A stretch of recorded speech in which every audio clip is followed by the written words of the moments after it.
Selamat pagi saudara-saudari sekalian. Terima kasih karena saudara-saudari telah mengikuti pembelajaran kita mulai dari hari Minggu sampai pada hari yang terakhir, hari Jumat ini. Saya harap kita telah mempelajari sesuatu di dalam pembelajaran yang telah kita lewati bersama-sama. Dan juga pada waktu ini saya mau mengambil kesempatan untuk berterima kasih kepada setiap individu yang telah membantu akan berlangsungnya akan kegiatan ini. Dan kiranya hanya nama Tuhan saja yang dipuji dan dimuliakan. Renungan yang akan kita pelajari hari ini tidak ada di rencana saya. Karena saya hanya rindu membagikan kesaksian. Tetapi ketika saya membuat akan persiapan saya kemarin dan tadi malam, saya mendengar suara dari Roh Kudus bahwa bagikan kisah ini. Bagikan akan renungan yang tidak ada di rencana untuk pada pagi hari ini.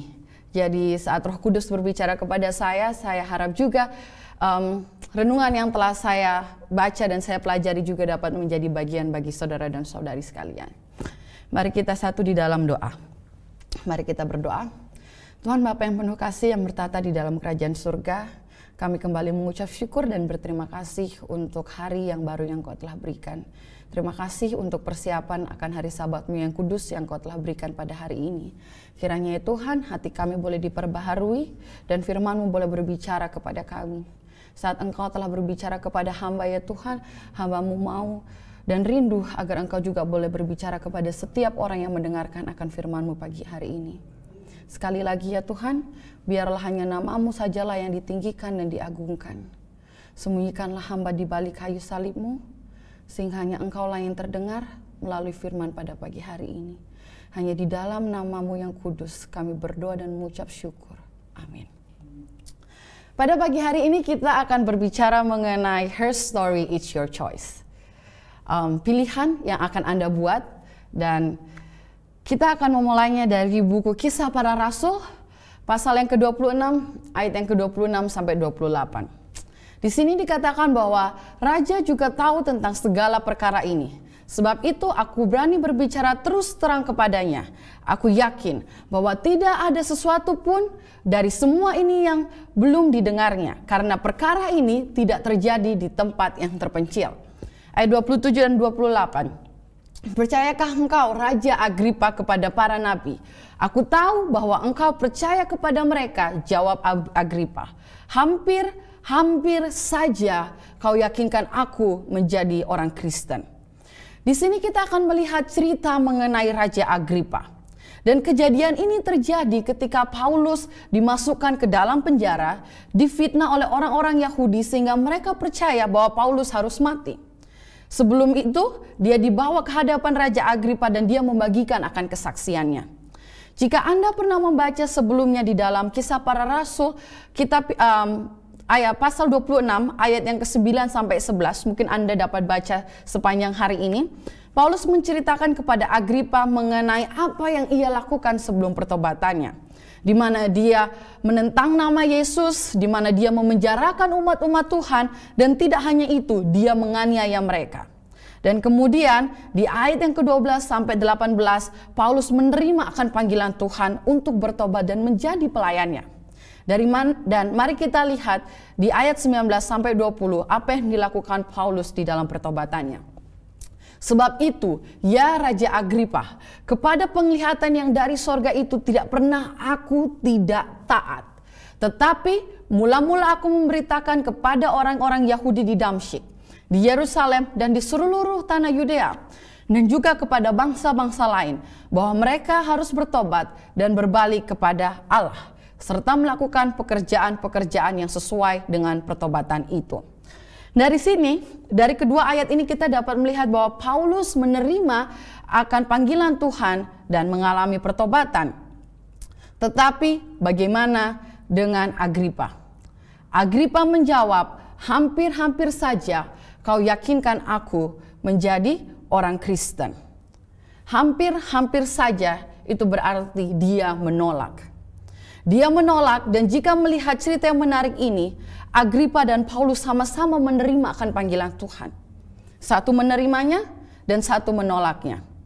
Dikatakan di dalam buku Acts of the Apostle halaman 438, Festus, Agrippa, dan Bernike mungkin dengan adil mengenakan belenggu yang mengikat rasul. Semuanya bersalah atas kejahatan yang berat. Para pelanggar ini pada hari itu telah mendengar tawaran keselamatan melalui Kristus. Satu, setidaknya sudah hampir terbujuk untuk menerima rahmat dan pengampunan yang ditawarkan. Namun, Agrippa mengesampingkan belas kasihan yang ditawarkan, menolak menerima salib penebus yang disalibkan. Sekarang kita akan melihat akan bagian di mana Agrippa mengesampingkan belas kasihan yang ditawarkan. Apa yang dimaksudkan di sini? Di dalam ayat yang ke-26 dikatakan bahwa aku yakin bahwa tidak ada sesuatu pun dari semuanya ini yang belum didengar oleh Agrippa. Karena perkara ini tidak terjadi di tempat yang terpencil. Apa yang dimaksud dengan Paulus di sini? Apa yang dimaksud dengan Agrippa mengetahui akan cerita ini? Di ayat yang ke-23 dari pasal 26 dikatakan bahwa Mesias harus menderita sengsara dan bahwa ia adalah yang pertama yang akan bangkit dari antara orang mati dan bahwa ia akan memberitakan terang kepada bangsa ini dan kepada bangsa-bangsa lain. Ayat tersebut mengingatkan akan apa yang telah dilakukan oleh keluarga Agrippa kepada para nabi dan Yesus itu sendiri. Kakek buyutnya Herodes dan apa yang telah dia lakukan terhadap anak-anak tak berdosa di Bethlehem ketika mencari Yesus. Paman buyutnya Antipas dan pembunuhan Yohanes Pembaptis. Ayahnya Agrippa yang pertama dan kemartiran Rasul Yakobus. Dia telah melihat bencana yang menimpa keluarganya karena kejahatan-kejahatan yang telah mereka lakukan. Dia telah melihat akan ketidaksetiaan yang dimiliki oleh keluarganya. Namun tetap saja pada akhirnya, ketika Agrippa diberikan kasih karunia untuk pertobatan melalui Rasul Paulus, Agrippa menolaknya. Dia menolak untuk menerima panggilan Tuhan. Dan apa yang dimaksudkan di sini, dia menolak panggilan untuk hidup di dalam kebenaran. Di dalam Bible Commentary atau komentar Alkitab dikatakan bahwa alasan mengapa Agrippa menolak akan panggilan tersebut adalah harga dirinya dan kepentingan dirinya sendiri. Saudara-saudari, sadarkah kita kalau kita cenderung hidup seperti Agrippa? Karena kesombongan kita, karena kepentingan kita, karena keegoisan kita, kita memilih untuk tidak mendengarkan akan panggilan Tuhan. Kita memilih untuk menolak Tuhan, seolah-olah kita masih memiliki begitu banyak waktu untuk menerima Tuhan di keesokan hari. Di dalam buku Christ Object Lessons, halaman 280, ketika seruan Roh Kudus datang ke dalam hati, satu-satunya keamanan kita terletak pada menerimanya tanpa penundaan. Tidaklah aman untuk menunda ketaatan. Anda mungkin tidak akan pernah mendengar undangan itu lagi. Saudara-saudari, not choosing is a choice. Ketika kita tidak memilih, itu juga adalah sebuah pilihan. Dan di sini, Agrippa memiliki pilihan itu. Topik ini benar-benar menyentuh akan hati saya, dan saya harap juga akan menyentuh akan hati saudara-saudari karena seringkali di dalam kehidupan saya di masa lampau, saya menolak Tuhan. Saya menolak akan panggilannya untuk hidup di dalam kebenaran. Dan mengapa kita sering menunda-nunda akan panggilan tersebut? Karena kita merasa bahwa kita akan masih memiliki hari esok. Sudah berapa puluh tahun Anda hidup? Sudah berapa puluh tahun Anda melihat akan pagi yang baru setiap harinya? Tetapi tidak ada jaminan bahwa kita akan masih memiliki hari esok. Kita tidak tahu kapan waktu terakhir kita di dunia ini. Dikatakan di dalam Yakobus 4 ayat 14. Sedang kamu tidak tahu apa yang akan terjadi besok. Apakah arti hidupmu? Hidupmu itu sama seperti uap yang sebentar saja lalu lenyap. Fakta bahwa kita berada di sini dan kita semua masih hidup pada hari persiapan ini adalah karena kesempatan Tuhan. Karena kasih karunia-Nya yang masih membawa kita untuk mau mendengarkan akan panggilannya. Kita sering menyanyikan lagu, ku mau sedia bila Yesus datang. Tetapi apa yang kita lakukan sambil bersedia untuk menunggu akan kedatangan Yesus? Apa yang menjadi pilihan hidup kita? Bagaimana kita bersiap bila kita terus menolak dan menunda atau bahkan mengabaikan akan panggilannya. Saya pertama kali mendengarkan akan panggilan Tuhan untuk hidup di dalam pertobatan dan masuk ke dalam dunia pelayanan ketika saya berada di bangku kuliah. Saat itu saya belajar di salah satu universitas Advent kita yang berada di Sulawesi Utara. Saya pergi ke tempat itu tanpa satu orang pun anggota keluarga saya. Hanya ada beberapa teman saya, kami sama-sama dari Timika, kami pergi ke tempat itu. Dan sejujurnya saya bukanlah seseorang yang dari kecil mencintai akan Alkitab. Kedua orang tua saya mengajarkan kebenaran di rumah. Tetapi karena pengaruh dunia yang saya biarkan untuk menghasut akan kehidupan saya seringkali hanya mengabaikan Tuhan, mempertanyakan Tuhan, dan bahkan tidak mendengarkan akan amaran Tuhan. Seakan berjalannya waktu di tempat itu di mana saya tidak memiliki satu keluarga pun, satu orang terdekat pun, saya mulai belajar untuk mengambil Alkitab saya yang sebelumnya hanyalah pajangan di dalam kamar. Ketika saya sedih, ketika saya hancur, ketika saya tidak punya orang untuk bercerita atau bahkan teman saya rasa tidak memberikan jawaban yang saya butuhkan, saya mulai belajar memegang Alkitab itu. Hari demi hari, bulan demi bulan, tahun demi tahun, saya mulai mencintai akan Alkitab itu. Tetapi ketika Tuhan memanggil saya bilang, Tuhan, tunggu dulu ya, saya belum selesai kuliahnya.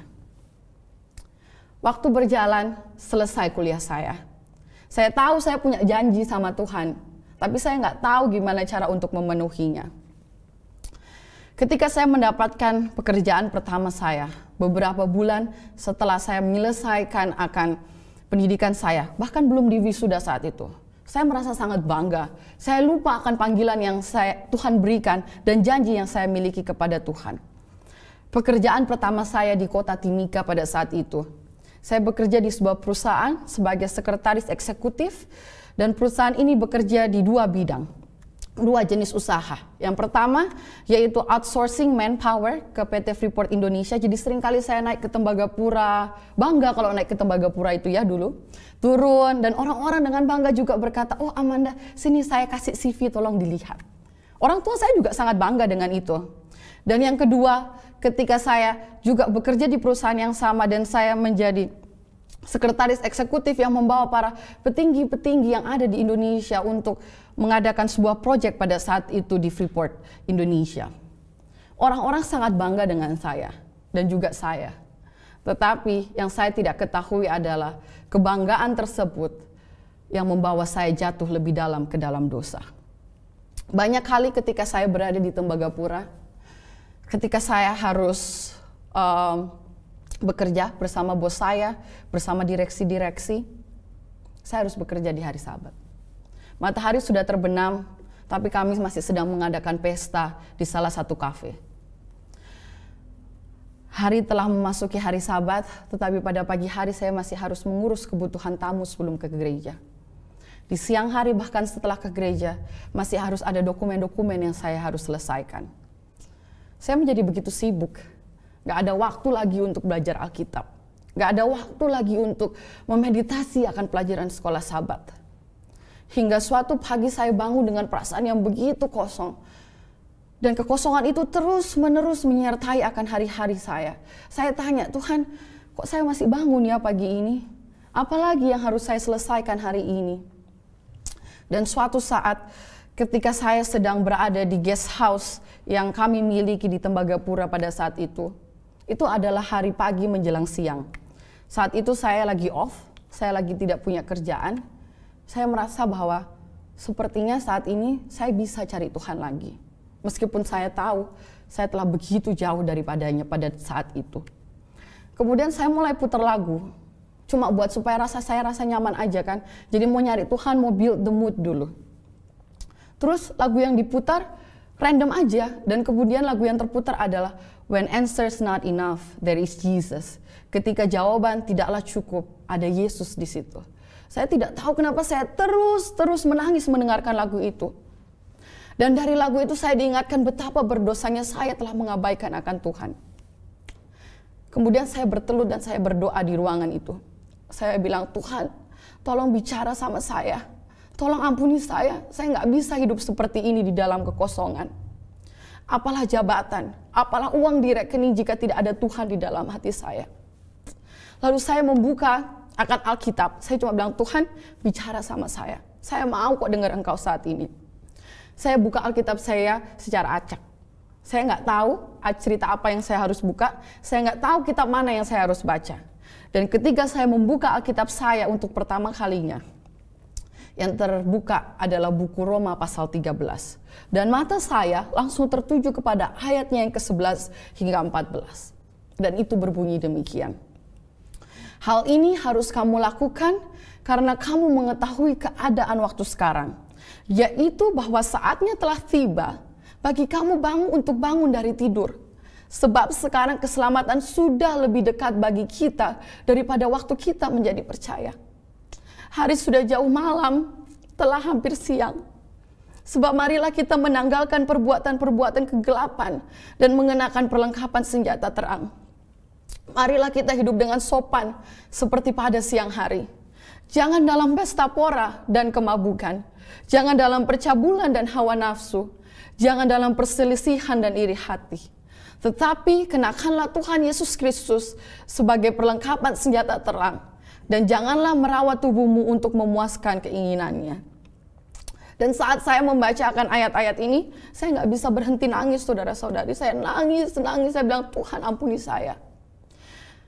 Dan ketika saya berkata Tuhan ampuni saya tahu bahwa jawabannya adalah saya harus meninggalkan pekerjaan yang merupakan kebanggaan bagi saya, yang merupakan kebanggaan bagi orang tua saya.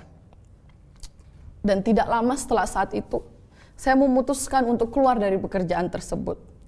Ketika saya keluar, seperti yang saudara-saudari dapat bayangkan, satu hal yang terus-menerus saya dengarkan adalah kamu bodoh, Amanda. Orang itu sekarang susah cari kerja. Jabatan itu kamu dapatkan dengan gampangnya dan kamu lepaskan begitu saja. Dan singkat cerita, saya mengalami depresi yang berat. Saya turun 8 kilo, pergi ke 3 rumah sakit untuk cek darah lengkap karena badannya panas dan dingin. Tapi hanya di rumah sakit yang ketiga dokter bilang, sepertinya anak ibu ini bukan sakit fisik tapi sakit mental. Dan itu membawa saya pulang ke kampung halaman saya di kota Malang, Jawa Timur. Ketika saya berada di Malang saat itu, saya teringat bahwa di pertengahan tahun 2017 ada sebuah conference Indonesian Youth for Christ pada saat itu di Bogor. Dan ada salah seorang pembicara yang mengatakan bahwa kami memiliki kelas pembelajaran Alkitab di Kuala Lumpur. Saya tertarik dengan hal tersebut. Dan saya teringat bahwa saya berjanji sama Tuhan, iya, saya mau kasih waktu saya buat Engkau. Jadi saya kemudian pergi mendaftarkan diri dengan tuntunan Tuhan, segala sesuatunya terbuka. Saudara-saudari, itu tuntunan Tuhan. Saya buat 2017 itu, saya butuh paspor untuk ke Malaysia. Saya lupa kalau beberapa tahun yang lalu saya buat paspor, dan paspor itu tidak pernah digunakan. Dan Tuhan menuntun saya beberapa tahun yang lalu untuk membuat paspor, untuk membantu saya menyelesaikan akan tuntutan-tuntutan yang perlu untuk diselesaikan untuk ke Malaysia. Saya nggak mau cuma datang dan keluar begitu aja. Saya bilang, Tuhan, saya mau ikut sampai selesai. Saya nggak mau keluar masuk, saya nggak punya uang buat keluar masuk pun. Jadi saya minta akan visa. Dikasih visa sama Tuhan. Dan ketika jalannya ke sana pun sepertinya mulus-mulus saja. Hingga saya pun akhirnya mengikuti akan pembelajaran itu selama 4,5 bulan. Saudara-saudari tahu, saya nggak punya uang ke sana. Saya bilang saya nggak akan pernah minta uang sama orang tua saya. Tuhan, tabungan yang saya punya dari pekerjaan saya itu yang akan saya pakai. Ada suatu saat di mana saya memerlukan uang. Jadi saya pergi ke ATM bersama teman-teman saya. Saya masukkan kartu saya, dan ketika dimasukkan, ternyata saldo saya sudah habis. Di situ saya bilang, Tuhan, saya nggak tahu gimana saya akan hidup ke depannya. Tetapi saya percaya Engkau akan mencukupkan seperti Engkau telah menuntun saya ke Malaysia pada saat itu. Dan tidak berapa lama, beberapa detik saja setelah saya berkata amin, saya berjalan beberapa langkah dari ATM tersebut, ada sebuah pesan yang masuk. Di situ dibilang, Amanda, coba cek. I baru kirim uang. I adalah panggilan tante yang biasa kami sebutkan. Nggak pernah saya ngomong sama tante saya ini kalau saya butuh uang atau uang saya sudah menipis, sama ibu saya saja saya nggak ngomong. Tapi Tuhan tahu kapan saat yang tepat kita membutuhkan akan bantuannya. Itu hanya satu dari banyak cerita yang saya dapat bagikan. Tetapi setelah 4,5 bulan perjalanan itu, kemudian Tuhan memanggil saya untuk lebih dalam lagi. Ternyata 4,5 bulan gak cukup, Amanda. Sekarang kamu harus jadi Bible worker atau pekerja Alkitab. Dan untuk menjadi Bible worker atau misionaris di sana, di Malaysia itu nggak punya yang namanya visa misionaris. Jadi saya harus memiliki visa sendiri untuk dapat bekerja di sana. Saya sebagai Bible worker, jadi saya nggak bisa mendapatkan visa perusahaan atau pekerjaan lainnya. Jadi apakah yang terlintas di antara saya dan pendeta pada saat itu adalah untuk memberikan saya visa pembantu. Saudara-saudari, saya ini dulunya tinggi hati sekali. Saya sombong sekali. Saya bilang sama Tuhan, Tuhan, saya itu kuliah tinggi-tinggi, cuma buat dapat visa pembantu di paspor saya. Saya nangis 3 bulan. Saya nangis setiap hari, saya memohon kerendahan hati dari Tuhan. Saya kira saya ke Malaysia itu untuk belajar lebih dalam tentang Tuhan. Tetapi ternyata saya ke Malaysia untuk direndahkan oleh Tuhan. Untuk belajar bergantung hanya sepenuhnya kepada Dia. Karena kalau di Indonesia, banyak teman saya di mana-mana. Tapi pada saat itu nggak punya saya siapa-siapa di Kuala Lumpur. Dan visa ini menguatkan saya, mengingatkan saya untuk selalu bergantung hanya kepada Tuhan selama 1 tahun pelayanan yang Tuhan izinkan untuk saya lakukan di Malaysia. Dan faktanya saudara-saudari, 1,5 tahun yang saya miliki di sana, meskipun awalnya tidak mudah, sampai hari ini merupakan momen-momen yang paling membahagiakan di dalam hidup saya. Ketika saya merasa hancur, Tuhan menyelamatkan saya. Dan sejak saat itu, akhir tahun 2017 dan di awal tahun 2018 saya memutuskan untuk menyerahkan hidup saya kepada Tuhan. Ada satu hal yang saya pelajari dan tidak akan pernah saya lupakan. Adalah belajar untuk mencintai Yesus berulang-ulang kali. Dan ketika kita mencintai Yesus berulang-ulang kali, meskipun dunia hancur di sekitar kita, meskipun orang-orang mengabaikan kita, damai itu selalu ada. Dan ada sebuah kutipan yang selalu menjadi pengingatan bagi saya dari salah satu buku yang paling saya suka, yaitu Daring to Ask for More by Melody Mason. Di situ dikatakan, sebagai umat Kristen Advent yang percaya, kita mengaku sebagai penganut Alkitab yang menantikan kedatangan Tuhan segera. Jika ini benar, kita tidak bisa lagi berbisnis seperti biasa. Kita tidak bisa lagi melakukan pelayanan seperti biasanya. Kita tidak bisa lagi menjalani hidup dan membangun karir seperti biasa. Kita tidak dapat merencanakan untuk berada di sini untuk generasi berikutnya seperti yang dilakukan generasi lainnya. Saudara-saudari, kita di dunia ini bukan hanya untuk bekerja, namun untuk menyelesaikan pekerjaan Tuhan. Dan untuk menyelesaikan pekerjaan Tuhan, ada perubahan yang perlu kita lakukan. Dan apa jawaban Anda kepada panggilannya selama minggu berjalan ini? Maukah Anda bertobat? Maukah Anda menyerahkan diri Anda, pelayanan Anda, kehidupan Anda, dan bahkan mungkin keinginan-keinginan hati Anda kepada Tuhan? Sebuah lagu yang selalu saya dengarkan di dalam bahasa Indonesianya, Juru Selamat sedang menunggu. The Savior is waiting. Dia sedang menunggu untuk memasuki hati Anda. Mengapa Anda tidak membiarkan Dia masuk hari ini? Tidak ada apapun di dunia ini yang dapat memisahkan kita dari Tuhan. Apa jawaban kita kepadanya? Jika benar bahwa dunia ini bukanlah rumah kita, lalu apa yang kita persiapkan untuk masuk ke surga? Jika benar surga adalah tujuannya, apa yang kita lakukan untuk terus berada di tujuan tersebut?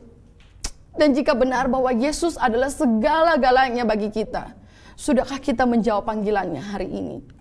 Karena di dalam buku Ibrani 3 ayat 15 dikatakan, tetapi apabila pernah dikatakan, pada hari ini, jika kamu mendengar suaranya, janganlah keraskan hatimu seperti dalam kegeraman. Janganlah menjadi Agripa lagi, saudara-saudari. Cukup Agripa. Terimalah undangan Tuhan hari ini. Pilihlah kepada siapa engkau akan menyembah hari ini. Kepada siapa engkau akan memberikan dirimu, hatimu, dan semua rencanamu. Kiranya Tuhan memberkati kita.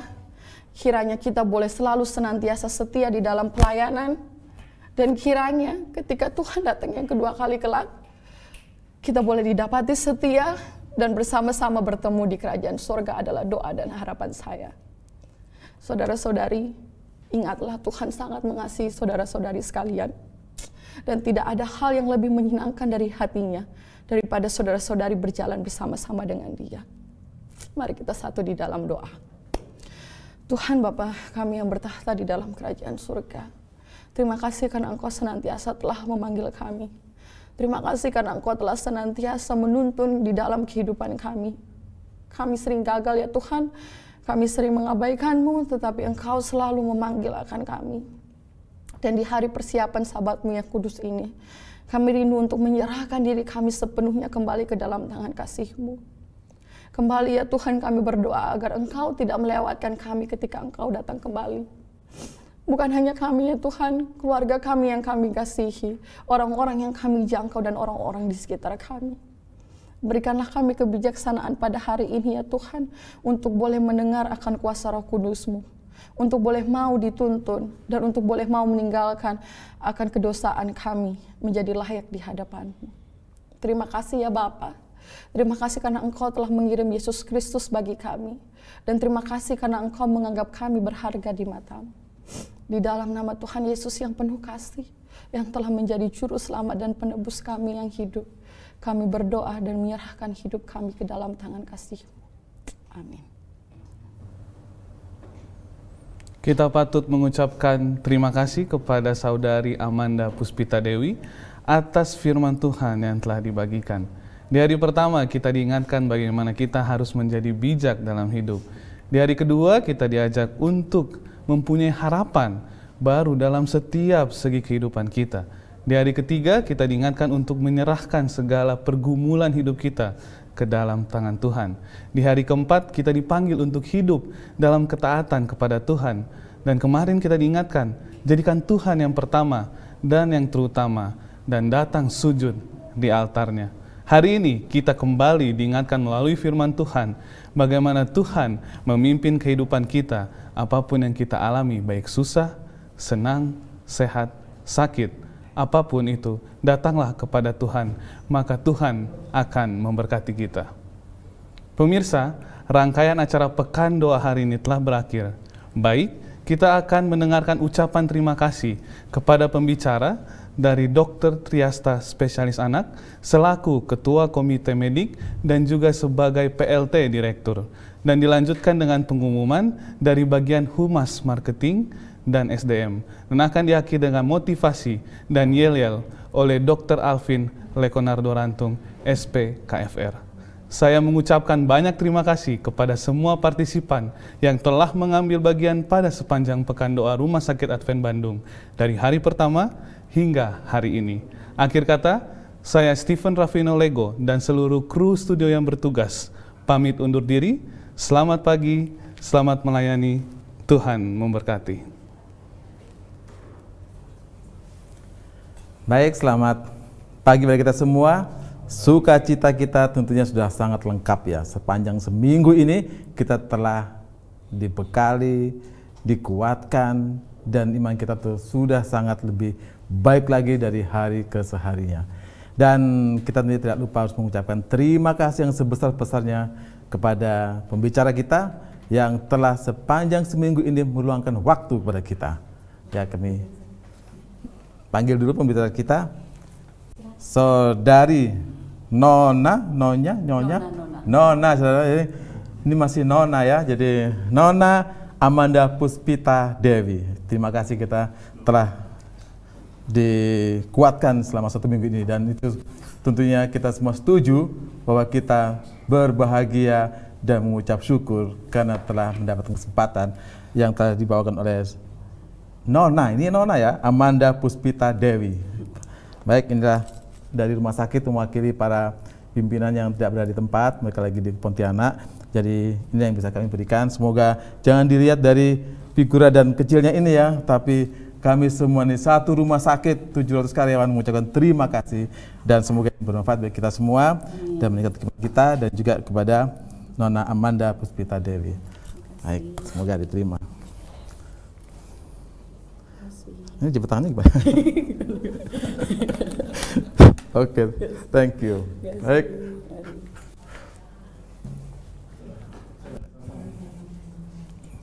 Kembali ke MC.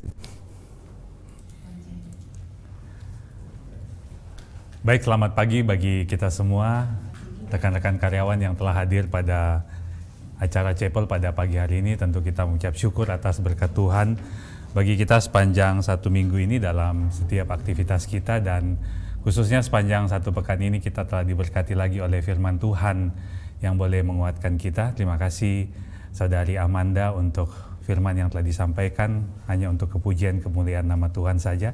Juga tim dari multimedia yang telah melaksanakan kegiatan dengan baik. Ada beberapa hal yang akan kami umumkan atau sampaikan pagi hari ini, dan boleh menjadi perhatian bagi kita seluruh karyawan. Kita doakan pimpinan kita, karena saat ini seluruh pimpinan kita tidak berada di tempat ini, dan PLT untuk saat ini adalah Dr. Triasta. Pimpinan kita sedang mengadakan perjalanan ke Pontianak. Kita doakan tiba dengan selamat dalam rangkaian kegiatan KKR dalam memperingati 100 tahun masuknya pekabaran di daerah Kalimantan. Hal yang pertama adalah kami akan menyampaikan berita duka cita sepanjang satu pekan ini. Bagi rekan-rekan kita yang mengalami duka cita, kiranya penghiburan dan kekuatan dari sorga menjadi bagian dari rekan-rekan kita yang berduka cita. Atas nama pimpinan, staf, dan seluruh karyawan, kami mengucapkan turut berduka cita kepada Bapak Tagor Sihotang, kepada Nurse Nora Manik, kepada Ibu Sri Naning, kepada Ibu Darli Sitohang, kepada Nurse Lestari Tambunan, dan kepada Ibu atau Nurse Ruth Tampubolon. Sekali lagi kami mengucapkan turut berduka cita. Hal yang kedua yang boleh menjadi perhatian bagi kita kembali akan mendapatkan kunjungan atau mendapatkan bagian dari penghargaan atau bagaimana masyarakat luas melihat adanya kemajuan di rumah sakit ini. Oleh sebab itu, manajemen rumah sakit Brawijaya Healthcare Group dari Brawijaya akan mengunjungi kita pada hari Senin ini untuk melihat sistem informasi rumah sakit. Sekali lagi, ini bukan kunjungan yang pertama kepada Rumah Sakit Advent Bandung untuk melihat bagaimana perkembangan dari sistem informasi di rumah sakit, khususnya keberhasilan kita dalam menjalankan elektronik rekamedik. Jadi hal ini dilihat oleh masyarakat rumah sakit yang ada di Indonesia. Kita ketahui di akhir tahun lalu atau di awal tahun kita juga mendapat kunjungan dari Malang dan beberapa rumah sakit yang lain, bahkan rumah sakit percontohan di Indonesia juga datang mengunjungi kita. Dan hari Senin ini tanggal 22 Juli 2024 kita akan mendapat kunjungan kembali dari rumah sakit manajemen rumah sakit Brawijaya Healthcare Group. Kiranya unit-unit terkait boleh mempersiapkan untuk kunjungan tersebut. Yang ketiga, informasi dari bagian keuangan diinformasikan bagi kita semua bahwa mulai saat ini, sekali lagi mulai saat ini, pengambilan slip gaji karyawan yang selama ini kita lakukan secara manual, yaitu kita mendatangi accounting office untuk mengambil slip gaji, maka saat ini sudah dirubah sistemnya dari manual kepada sistem online. Jadi sekali lagi pengambilan atau pengambilan slip gaji tidak dilakukan lagi secara manual, tetapi sekarang sudah dirubah sistemnya ke online. Dan terkait dengan cara melihat di sistem online, saya sudah share di RSAB informasi langkah-langkah atau step-step yang kita bisa lakukan untuk mengecek secara langsung slip gaji kita. Dan saat ini informasinya belum jaringan yang dipakai untuk mengecek itu masih menggunakan jaringan yang ada di Rumah Sakit Advent Bandung, artinya secara wifi. Tapi kalau langsung dari handphone kita bisa yang terkonek dengan jaringan rumah sakit. Jadi Bapak Ibu boleh melihat secara langsung step-step untuk melihat slip gaji kita. Informasi yang terakhir yang kami sampaikan terkait dengan kegiatan dari Sosial Komite atau untuk semua kita karyawan, hari Selasa besok tanggal 23 Juli 2024 kita akan mengikuti Fun Day gelombang yang kedua, dan kami telah mengirimkan kembali data-data dari peserta yang akan mengikuti Fun Day gelombang kedua. Namun sampai pagi ini kami masih mendapat informasi ada perubahan schedule atau perubahan dari teman-teman yang akan mengikuti. Oleh sebab itu kami memberikan kesempatan terakhir sampai siang hari ini. Sekali lagi, kesempatan terakhir sampai siang hari ini. Kenapa? Karena perubahan yang terjadi itu mempengaruhi jumlah yang akan kami laporkan terhadap pihak Orchid, dan juga terkait dengan konsumsi dan hal-hal yang lain yang perlu kami atur dengan baik. Oleh sebab itu sekali lagi kesempatan untuk perubahan kami berikan kesempatan terakhir hari ini atau siang hari ini, dan boleh menghubungi Ibu Dara ataupun Ibu Junamel. Dan ada aturan yang juga kami sudah share kembali di RSAB informasi, namun kembali kami akan bacakan sedikit bahwa peserta sudah berkumpul di tempat jam 8.30 dan batas keterlambatan, sekali lagi batas keterlambatan hanya 30 menit. Sekali lagi batas keterlambatan hanya 30 menit dari jam 8.30. Dan kemudian peserta Fun Day di gelombang kedua ini tetap kita mengenakan kaos dari Rumah Sakit Advent Bandung dan kita membawa baju ganti. Sekali lagi untuk peserta di gelombang kedua ini agar membawa baju ganti. Demikian informasi yang mungkin kami dapat sampaikan terkait dengan kegiatan Fun Day gelombang kedua. Sekali lagi terima kasih untuk perhatian kita semua. Selamat pagi, selamat melayani. Tuhan memberkati.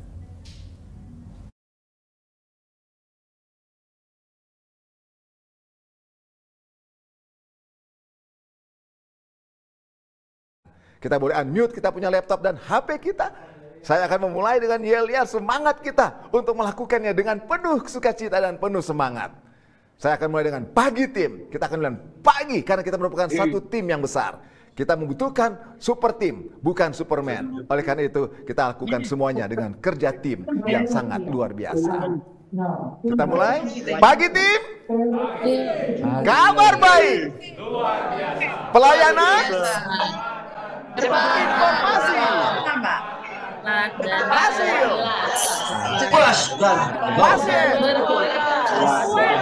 Kami peduli.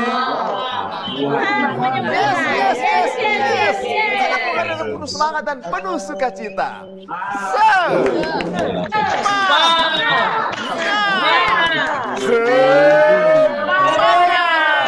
Rumah Sakit Advent Bandung.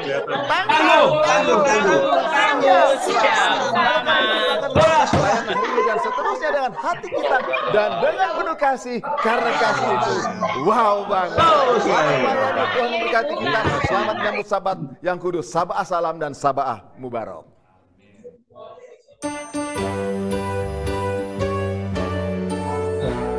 Ya, apa repot ini?